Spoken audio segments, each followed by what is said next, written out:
Πω εδώ και στο εξής, δεν χρειάζεται πλέον να κουβαλάτε μεγάλη λεπίδα κοπής όταν εργάζεστε, μπορείτε απλώς να χρησιμοποιήσετε τη λεπίδα πριονιού για να κάνετε τη δουλειά. Αυτή η λάμα πριονιού είναι μια λεπίδα κοπής που μπορεί να χωρέσει 80 λεπίδες. Μπορεί να κόψει όχι μόνο ράβδους από χάλιβα, αλλά και ξύλινα τετράγωνα, γωνιακά σίδερα, κεραμικά πλακίδια, γυαλί και σκυρόδεμα. Μπορεί να χρησιμοποιηθεί πολλές φορές χωρίς αντικατάσταση. Τα κομμένα πλακάκια είναι λία και προσεγμένα, ακόμη και το δεύτερο γυάλισμα είναι περιττό. Κατά τη διαδικασία κοπής όχι μόνο δεν υπάρχει σκόνη αλλά ούτε σπινθήρες. Το διαμάντι και η λεπίδα του πριονιού συνδυάζονται σε ένα και είναι εξοπλισμένα με πολλαπλές σοπές απαγωγής θερμότητας γύρω του. Δεν παράγει θερμότητα κατά τη λειτουργία υψηλής ταχύτητας και μπορεί να χρησιμοποιηθεί για μεγαλύτερο χρονικό διάστημα. Η απόδοση κοπής είναι γρήγορη και είναι ένα καλό εργαλείο για πραγματική εργασία.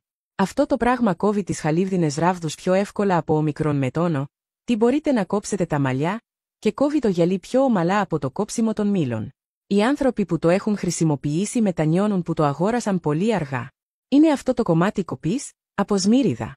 Υψηλή σκληρότητα και κοφτερή λεπίδα πριονιού.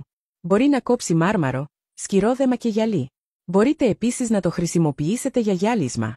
Δεν θα εκραγεί και δεν θα βλάψει τα χέρια σας, είναι πολύ ασφαλές στη χρήση. Σας συμβουλεύω να αντικαταστήσετε όλες τις συνηθισμένες λεπίδες κοπής με αυτό. Η τιμή δεν είναι ακριβή τώρα, οπότε αγοράστε το γρήγορα.